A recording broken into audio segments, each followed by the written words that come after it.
rien qu'en réduisant de moitié, on gagne 3 heures par jour. Aussi fou que ça puisse paraître. Et imagine, on n'en gagne que 2. On gagne que 2 heures par jour.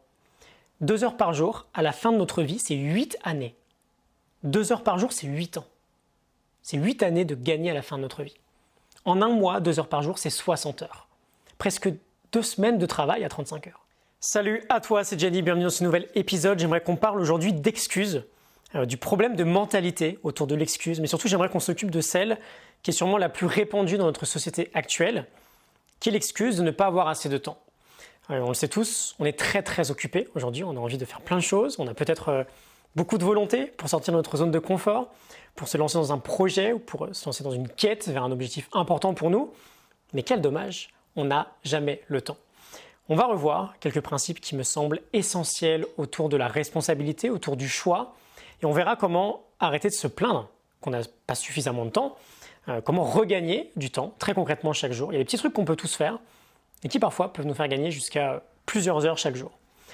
Alors, les excuses que l'on se donne au quotidien, les excuses que l'on se trouve, on est en général très créatif pour ça, on s'en doute bien, c'est l'un des plus grands obstacles qui se place entre nous et notre plein potentiel. Quand on se donne une excuse, on n'agit pas, on n'avance pas, et à terme, très souvent, on regrette. On creuse le gap entre qui on est et qui on est capable d'être, alors que si tu me suis depuis un moment, tu m'entends très souvent dire qu'au contraire, ce gap, on voudrait tous le fermer. Okay, on voudrait au moins tout faire pour le fermer. Première chose à prendre en compte, quand on se trouve une excuse, on se ment un peu à soi-même. Excuse-moi pour le langage, on se raconte des conneries en fait. On veut réussir, première chose, à capturer ces moments-là, à se rendre compte du moment où l'excuse intervient, parce que très souvent, c'est une habitude très bien ancrée. Okay, on ne se rend absolument pas compte que l'on se cherche en permanence des excuses. Ce qu'on peut faire, c'est commencer par faire un petit audit de son propre langage, et plus particulièrement remarquer les moments où on se dit « je ne peux pas »,« je ne peux pas », blablabla, « je ne peux pas » plus l'excuse. Je ne peux pas faire du sport ce matin parce qu'il pleut. Je ne peux pas manger sainement ce midi. Je ne peux pas commencer ce projet. Je ne peux pas changer de job. Je ne peux pas, etc. La réalité, c'est que le verbe « pouvoir », ici, n'est pas très bien utilisé. On a une sorte d'abus de langage, en fait, qui nous dessert. Pouvoir, la définition, c'est avoir l'habilité de ou avoir la capacité de. Mais si je reprends mes exemples, j'ai la capacité de faire du sport, j'ai la capacité de manger sainement, j'ai la capacité de commencer ce projet-là. Je ne peux pas, c'est très mal choisi. Ce qu'il se cache derrière « je ne peux pas », c'est « je n'ai pas envie ». Et donc on a un souci de responsabilité en fait.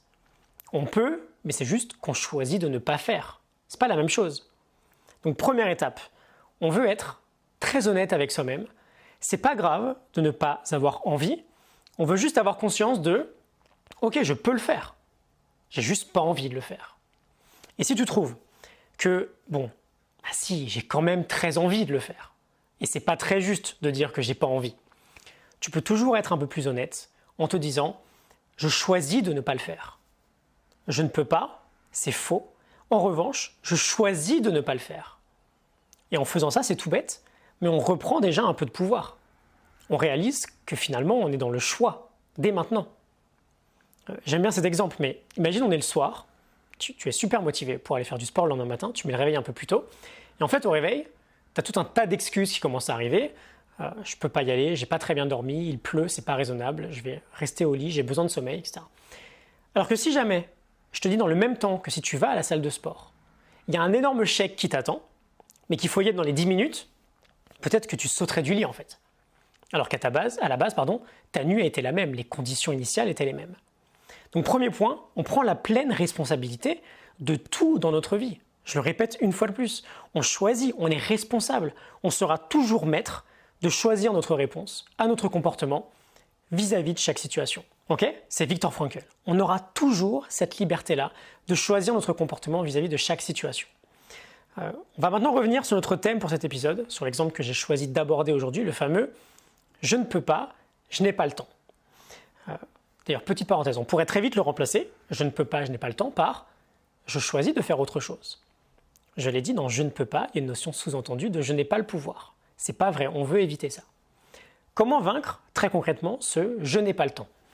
On va un peu switcher du coup du thème de la responsabilité au thème de la gestion du temps. Comment faire pour gagner du temps dans notre vie ? Comment ça se fait qu'un président arrive à gérer un planning, qu'un entrepreneur qui a 5 sociétés arrive à survivre, alors que moi, dans ma vie, qui paraît potentiellement un peu plus simple, je m'en sors pas du tout. Il y a forcément un problème à régler. Et on a l'avantage d'être relativement tous égaux sur ce point. Toutes nos journées, pour tout le monde, toutes nos journées font 24 heures. Pour toi, pour moi, pour Thomas, pour Céline, pour Marie, pour tout le monde. On veut comprendre, une fois de plus, que je n'ai pas le temps, ça n'existe pas. On dépense tous notre temps en fonction des choix que l'on fait. On dépense tous notre temps en fonction des choix que l'on fait. Attention les oreilles, je le répète, tout ce qu'on fait dans notre quotidien, on choisit de le faire. J'ai le droit de dire ça, c'est bon? Je ne dis pas que tout est génial. Bien sûr que tout n'est pas génial, mais juste on choisit de le faire. Petit exemple simple, hier en fin de journée, j'ai passé 2 heures à faire du rattrapage de comptabilité. Je déteste ça vraiment. Et j'avais un coup de fil à passer à un pote, mais j'ai choisi de faire la compta et de payer des factures. C'était pas cool, mais j'ai quand même choisi de le faire. Parce que je préfère prendre du temps pour ça, plutôt que de payer des pénalités ou avoir je ne sais quelle autre sanction, parce que j'aurais envoyé des papiers trop tard. Et d'ailleurs, je n'utilise pas non plus le verbe devoir quand je parle de compta ou de payer les impôts. Je choisis de le faire. Je n'ai pas un flingue sur la tempe à ce moment-là. Je préfère juste, et c'est pareil pour tout le monde, hein, on est câblé comme ça, je préfère juste les conséquences d'avoir dépensé du temps là-dessus, plutôt que les conséquences de ne pas l'avoir fait. C'est la même chose pour tout ce qu'on fait. On le fait parce qu'on a choisi de le faire. Et l'une des clés à comprendre lorsqu'on parle de temps, c'est qu'on passe du temps sur ce qui a le plus d'importance pour nous sur un moment donné. On passe du temps sur ce qui a le plus d'importance pour nous. Je pense que j'ai assez insisté sur l'excuse, la responsabilité, le choix. On va passer à l'aspect pratique. Première chose à faire, on ne peut pas gérer ce qu'on ne mesure pas. Donc si tu veux regagner du temps, tu dois savoir déjà comment tu le dépenses ce temps-là. Tout le monde va te le dire. Mais j'ai l'impression que c'est un immanquable en fait. Comment tu dépenses les 24 heures qu'on te donne chaque jour? Comment tu dépenses les 168 heures qu'on te donne chaque semaine? Prends une semaine, à partir de lundi matin, et note absolument tout. C'est sans doute l'exercice le plus fastidieux que tu pourrais avoir à faire, mais c'est aussi sans doute celui qui pourrait t'apporter le plus de réponses à ta question. Ne change rien dans ce que tu fais, juste tu mesures. Et ensuite, on va pouvoir voir dans ton planning quels sont les problèmes, quels sont les voleurs de temps, quelles sont les choses que l'on peut améliorer. Une fois que tu as fait ce tracking, tu devrais avoir une idée relativement correcte de combien d'heures chaque semaine tu passes sans t'en rendre compte sur tout ce qui te dérobe du temps dans ton quotidien. Je parle par exemple d'Internet, de télévision, de YouTube, de Netflix, des réseaux sociaux, des réunions, des appels téléphoniques, de l'email, du smartphone.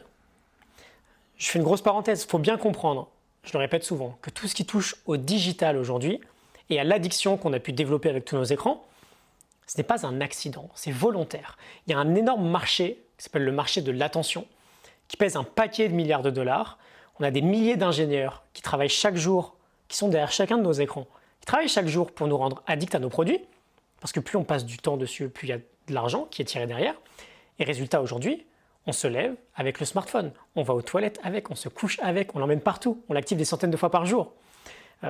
Moi-même qui fais super attention à ça, ma moyenne est de 55 activations par jour.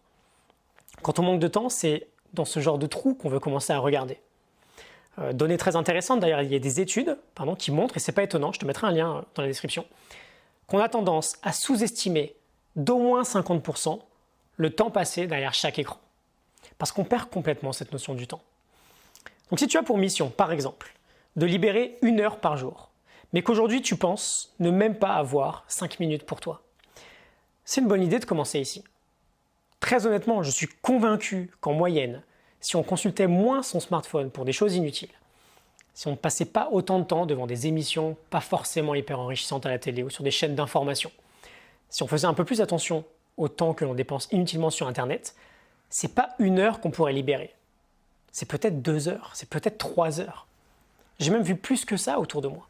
J'ai vu plus que 3 heures par jour. Et je ne dis pas, attention, qu'on soit bien clair, qu'un peu de distraction d'Internet, de smartphone, de Netflix de temps en temps, je ne dis pas que c'est mal, pas du tout.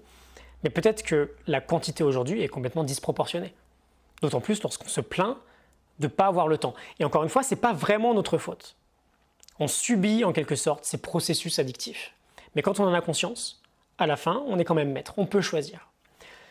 Je vais m'arrêter. Le point essentiel que je voulais te partager finalement, c'est cette idée du choix. À la fin, le choix nous revient. On a toujours le choix, même quand on pense ne pas l'avoir. Et donc, par définition, les excuses n'ont pas lieu d'être. Et en ce qui concerne le temps, personne ne le fait, mais j'ai cette certitude absolue, ça a tout changé pour moi.